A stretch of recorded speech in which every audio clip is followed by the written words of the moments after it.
Assalamualaikum warahmatullahi wabarakatuh. Perkenalkan, saya Ilham Surya Fariza, NIM H1D020090 dari jurusan Informatika Unsud angkatan 2020.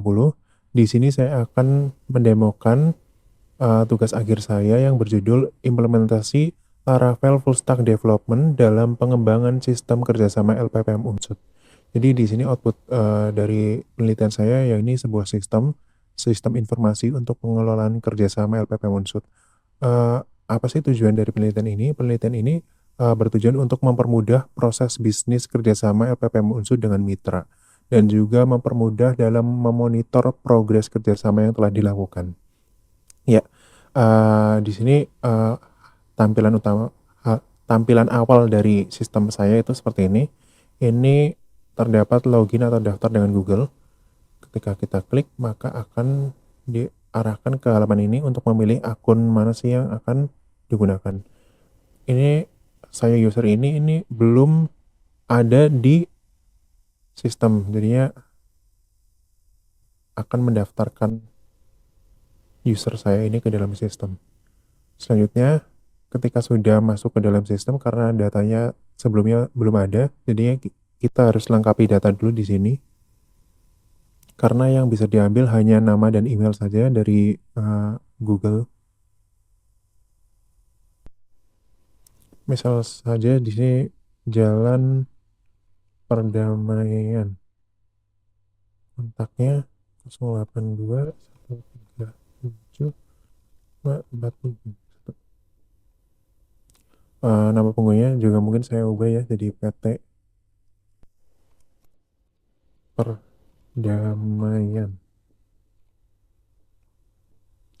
Ketika sudah memperbarui data dengan mengisi alamat dan kontak, seharusnya di sini sudah tidak ada lagi pesan ya, karena datanya sudah dilengkapi.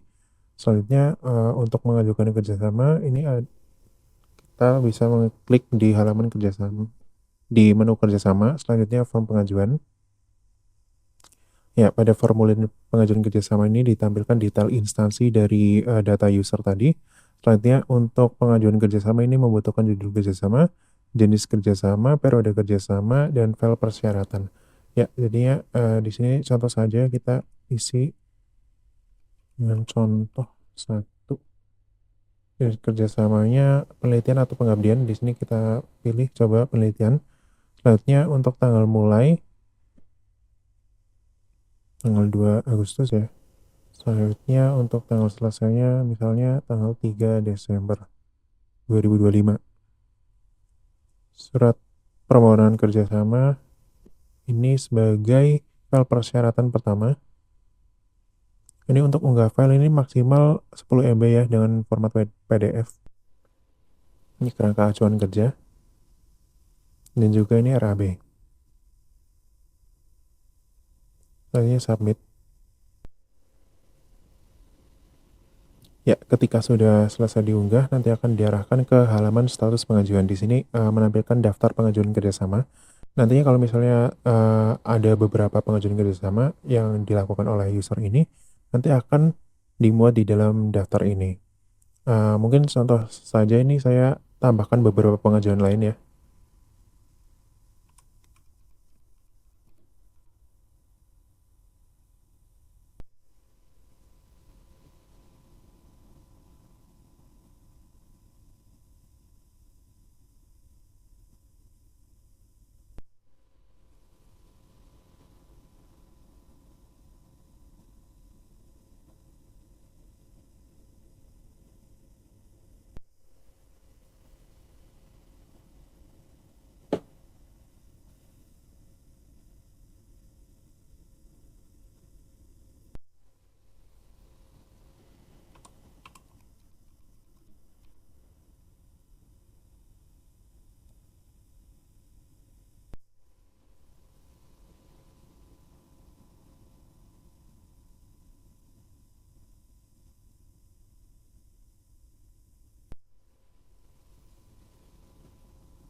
Ya, di sini saya contohkan dengan mengajukan 5 judul kerjasama yang berbeda.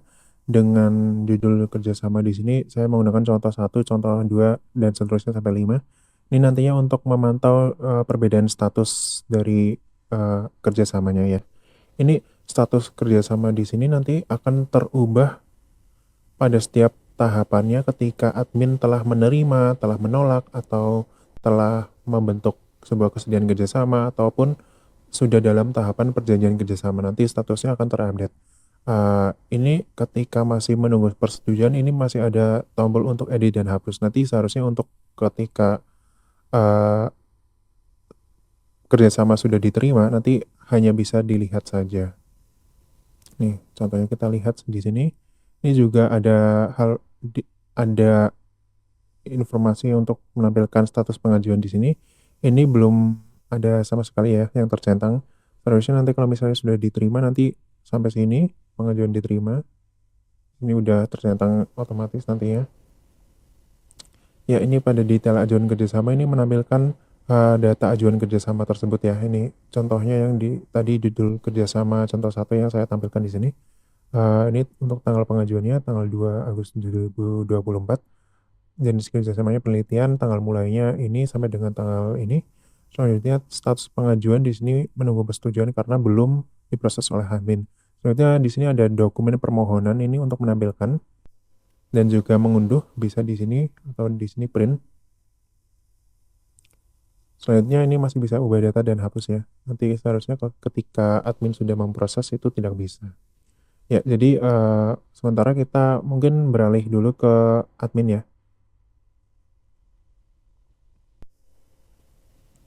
Untuk login ke admin, ke super admin dulu ya, kita jelaskan. Jadi kayak saya jelaskan dulu, untuk level pengguna dari sistem ini tuh ada 3. Yang pertama ada user, itu sebagai mitra ya. Terus ada admin dan juga super admin. Apa sih nanti bedanya super admin dan admin? Jadinya bedanya super admin itu bisa hanya ada penambahan fitur yang tidak ada di admin, itu adalah mengatur data-data admin gitu. Tapi untuk fungsi lainnya sebenarnya sama saja. Kita masuk ke super admin dulu ya untuk menambahkan data admin.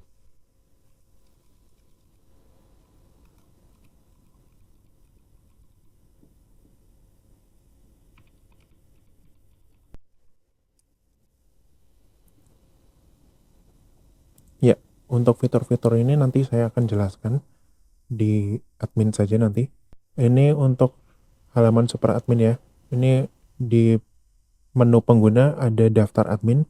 Ini bedanya dengan admin ya. Langsung saja. Ini bisa menambahkan admin dan melihat data-data admin nantinya. Ini kita tambahkan.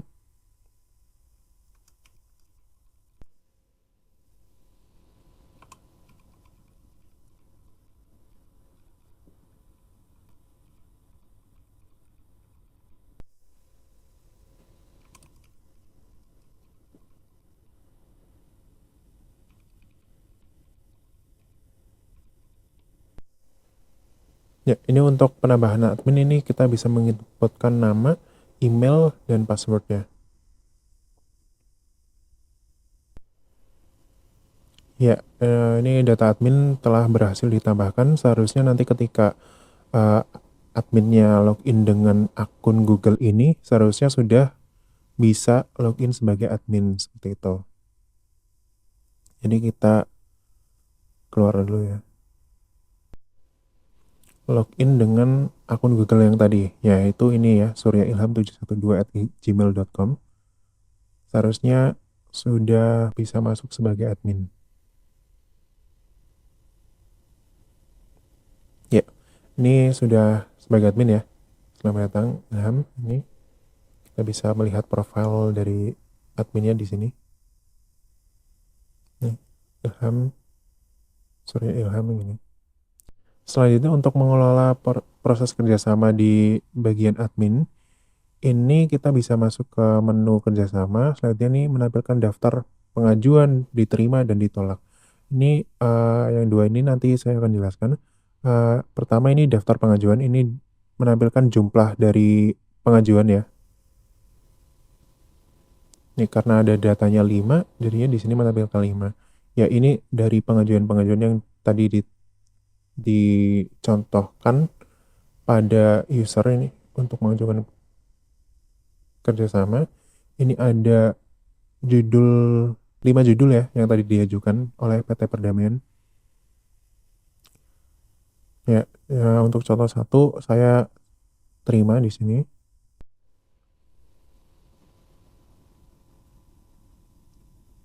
Untuk contoh 2 saya tolak. 3 saya terima. 4 saya terima.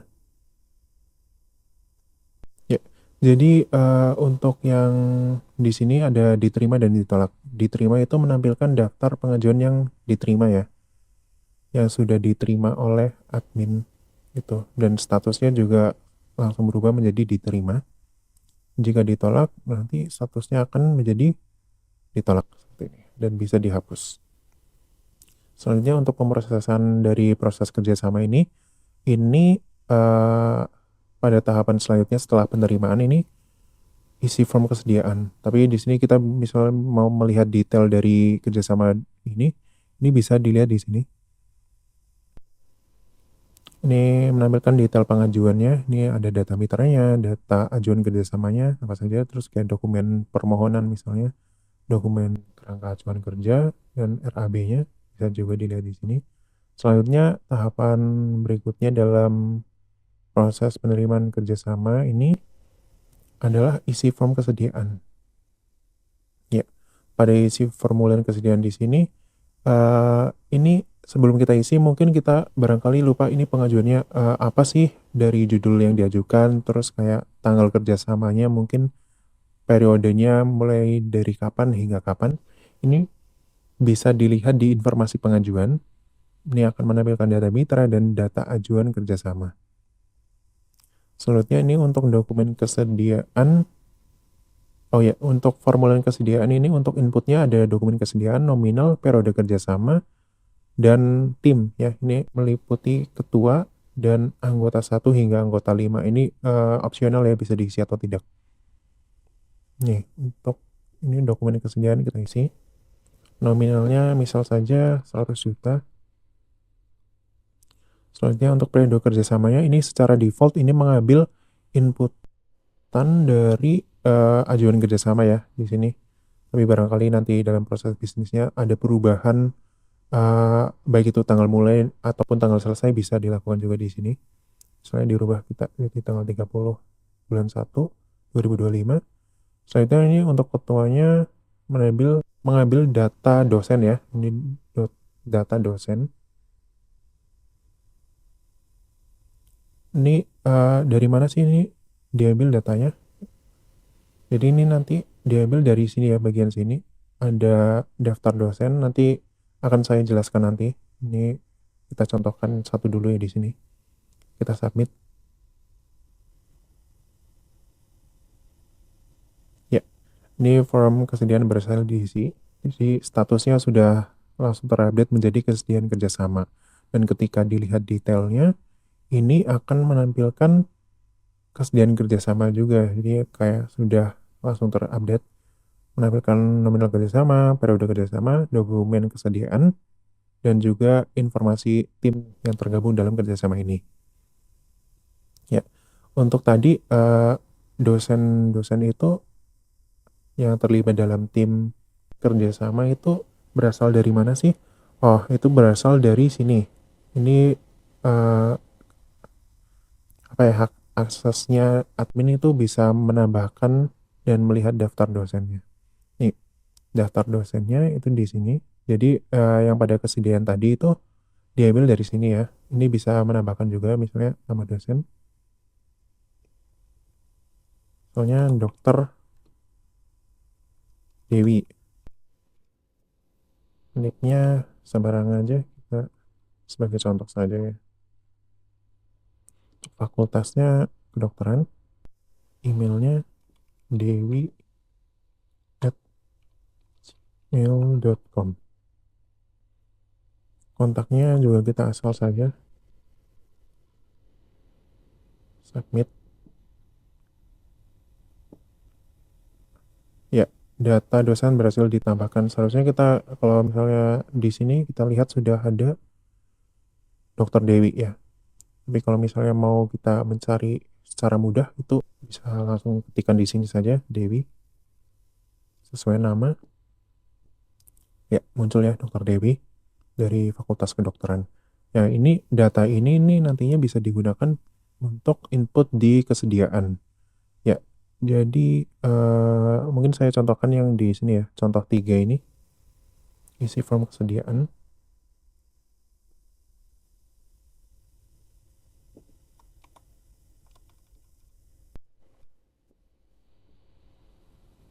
Dewi.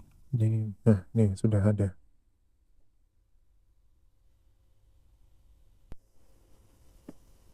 Ya, seperti itu. Selanjutnya, untuk tahapan setelah dibuatnya dokumen kesediaan ini, isi form PKS. PKS itu sebuah perjanjian kerjasama ya. Tapi sebelum isi form PKS, barangkali pada data kesediaan yang di sini, ini dirasa kayak ada yang salah datanya. Itu kita bisa rubah ya. Tadi di bagian ini, misalnya ada data yang salah pada ini. Contoh satu ya, kita bisa edit kesediaannya. Misalnya kita akan merubah nominalnya jadinya 10 juta saja. Nah, submit. Ya, ini seharusnya sudah berubah ya data nominalnya tadi. Ya, sudah menjadi 10 juta. Lanjut pada tahapan berikutnya ini pembuatan perjanjian kerjasama ya. Ini kita bisa klik isi form PKS di sini. Ya, pada formulir perjanjian kerjasama juga kita bisa melihat informasi pengajuannya ya. Ini di sini. Ini menampilkan data mitra, data ajuan kerjasama, terus kesediaan kerjasama. Ini ada penambahan karena tadi sudah dilakukan kesediaan kerjasama. Ya, selanjutnya isi formulir perjanjian kerjasama di sini. Inputnya ada nomor PKS, tanggal PKS, judul PKS, dokumen PKS, dan juga dokumen lain ini sebagai dokumen tambahan ini bersifat opsional ya, bisa diisi atau tidak. Dan juga di sini kelengkapan dokumen ini untuk menandakan apa sih dokumen yang ada di sini nanti. Ya, untuk mau monitoring saja apakah kelengkapan dokumennya sudah lengkap atau belum gitu. Selanjutnya kita isi saja, misalnya di sini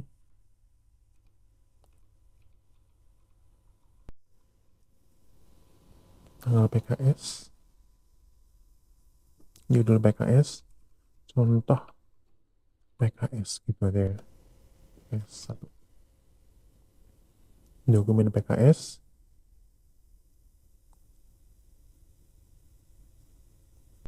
Ini opsional, bisa diisi atau tidak.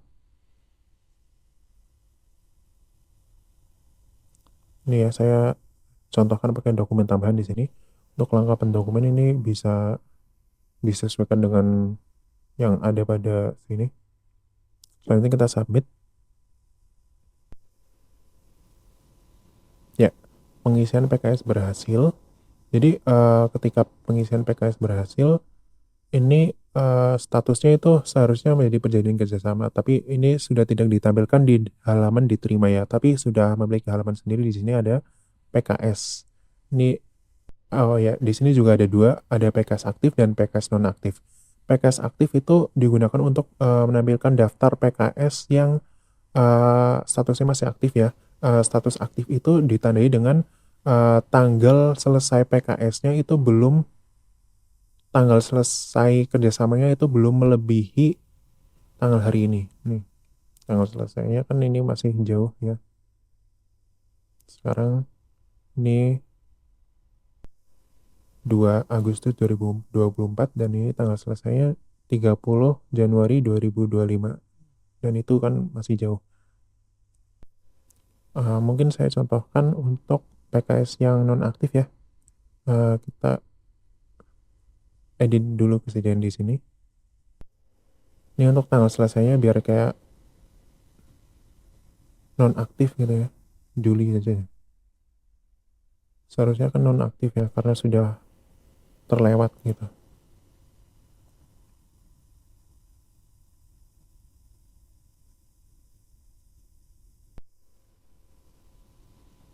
isi form PKS.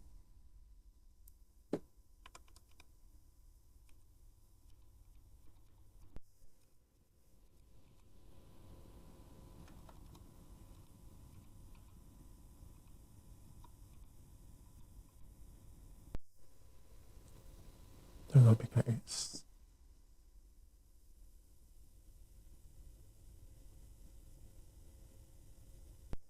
Tanggal PKS.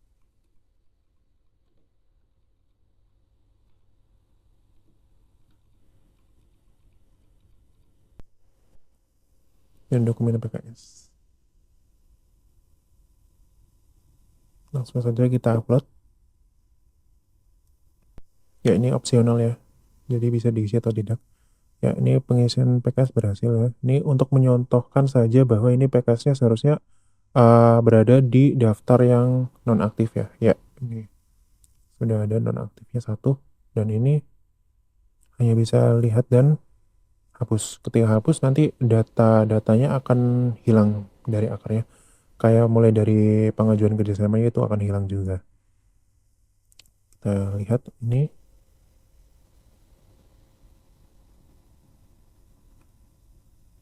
Ya, ini menampilkan detail dari PKS ya. Ini kita bisa lihat juga di sini. Kalau untuk PKS aktif kita masih bisa merubah datanya dan ketika hapus ini akan kembali lagi ke ini ya. Seharusnya nanti statusnya di kesediaan. Balik lagi ke kesediaan untuk merubah data-datanya gitu barangkali. Ya, untuk PKS aktif, untuk menampilkan dari detail PKS-nya, ini kita klik yang logo ini. Ini menampilkan dari detail perjanjian kerjasama ya. Ini bisa menampilkan dokumen PKS-nya atau dokumen tambahan jika ada. Selanjutnya ini untuk memonitoring kelengkapan dokumennya di sini. Ini sesuai dengan yang telah diinputkan pada tahapan pembuatan perjanjian kerjasama ya. Selanjutnya untuk mengetahui ini informasi terkait kerjasama ini bagaimana sih? Ini bisa dilihat di informasi kerjasama di sini. Ya.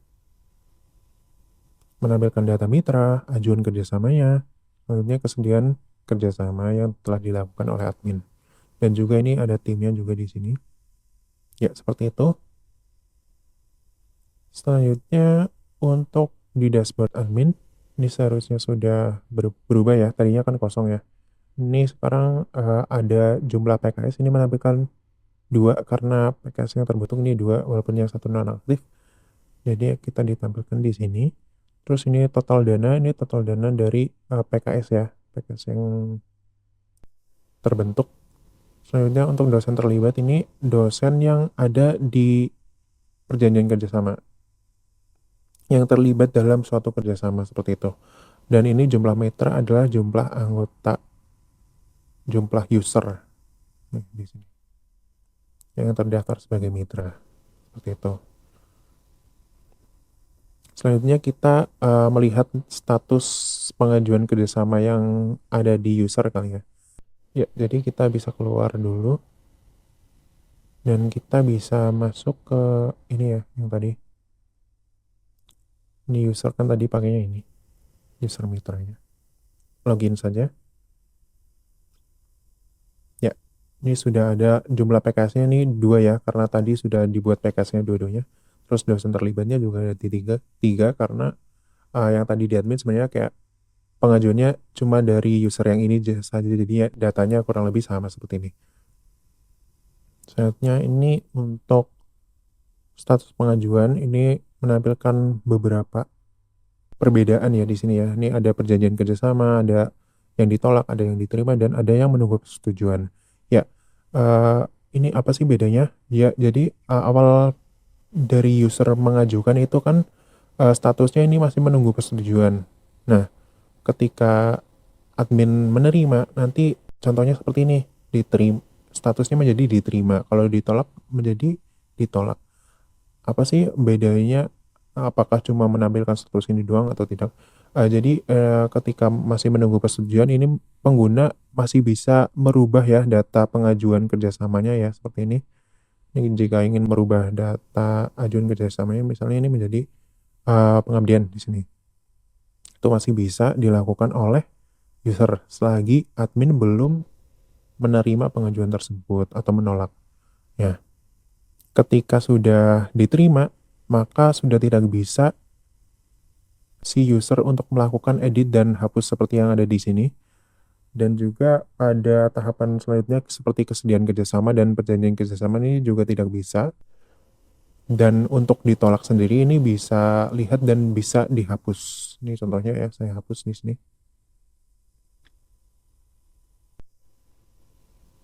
Ya, ini sukses menghapus data. Ya, seperti itu. Dan untuk yang perjanjian kerjasama sebenarnya bisa dilihat di sini ataupun bisa dilihat di sini. Oh ya, untuk status juga bisa kita lihat di sini ya. Ini kan masih kosong. Untuk status yang masih menunggu persetujuan itu kayak masih baru dibuat gitu. Kalau sudah sampai yang diterima, ini untuk statusnya sudah dalam pengajuan diterima. Untuk yang perjanjian kerjasama, ini untuk berstatusnya udah di penerbitan perjanjian kerjasama. Dan juga ini ya, data-data terkait kerjasama ya. Ini seperti dokumen permohonan, dokumen kerangka acuan kerja, RAB, kesediaan, dan PKS.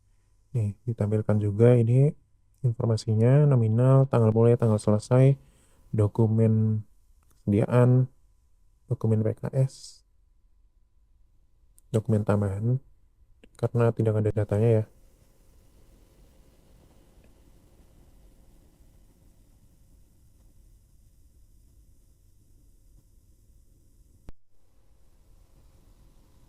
Ini untuk yang lain, ini misalnya ada kelengkapan dokumennya nanti akan langsung tampil seperti ini.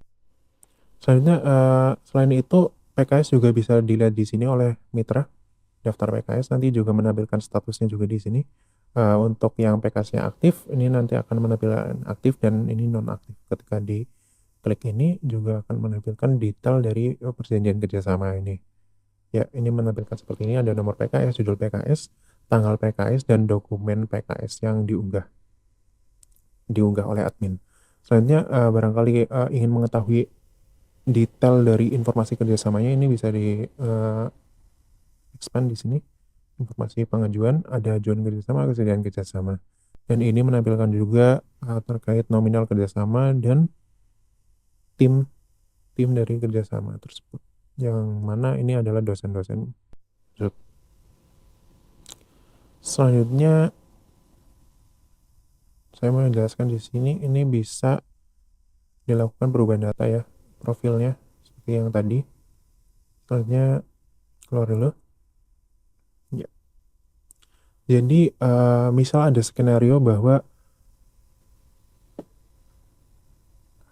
dia seharusnya admin tapi belum didaftarkan akunnya ke dalam sistem dan dia langsung menggunakan fitur login dengan akun Google, itu sebenarnya akan otomatis menjadi akun mitra seperti ini, bisa mengajukan kerjasama seperti ini.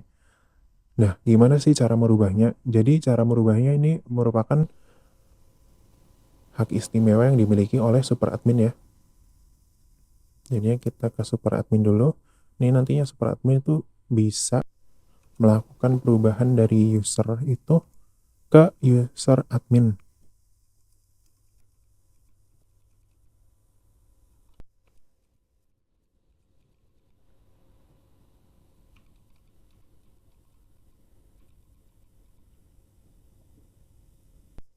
Ya, jadi ini masuk ke super admin.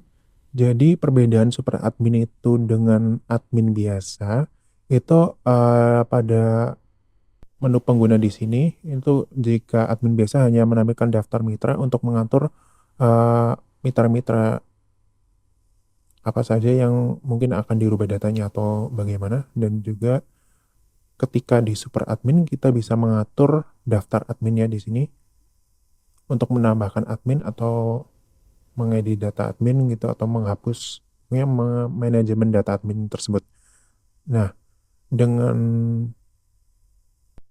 masalah tadi misalnya yang mana ya tadi ya? Ini saya ini petugas ini seharusnya dia merupakan admin tapi karena dia belum didaftarkan ke dalam sistem dan langsung menggunakan fitur login dengan Google itu otomatis menjadi user dengan level user biasa atau sebagai mitra seperti itu.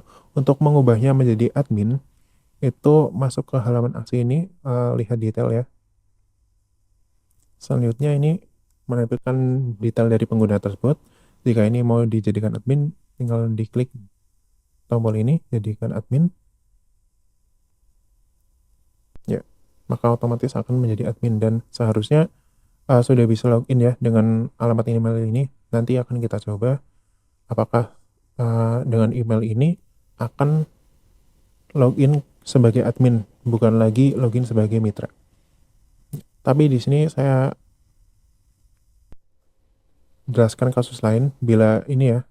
Tadi PT Perdamaian kan sudah memiliki banyak apa ya pengajuan kerjasama, pokoknya data-data kerjasama gitu kan. Jadinya di sini saya buat ketika user tersebut sudah memiliki pengajuan kerjasama itu seharusnya tidak bisa dijadikan admin ya. Ya, menampilkan pesan tidak bisa mengubah level pengguna karena pengguna ini memiliki data pengajuan kerjasama. Jadi untuk yang sudah memiliki data pengajuan kerjasama itu tidak bisa dirubah menjadi admin. Harus dikosongkan dulu pengajuan kerjasamanya. Ini saya buat agar barangkali eh, dari super admin itu salah klik ya. Seperti ini. Harusnya diklik bawahnya tapi malah diklik yang ini gitu. Jadinya menampilkan pesan tidak bisa mengubah dan datanya tidak akan terubah. Dia masih sebagai mitra seperti itu. Ya, tadi kita mau mencoba yang ini ya, yang saya ini petugas ini udah bisa login sebagai admin atau belum. Nih, login atau daftar dengan Google. Tadi untuk akunnya itu yang ini ya, saya ini petugas@gmail.com. Seharusnya sebagai admin. Ya, sudah sebagai admin ya di sini. Ya, seperti itu untuk demo dari sistem yang saya rancang di sini untuk kebutuhan tugas akhir. Kurang lebihnya mau dimaafkan. Wassalamualaikum warahmatullahi wabarakatuh.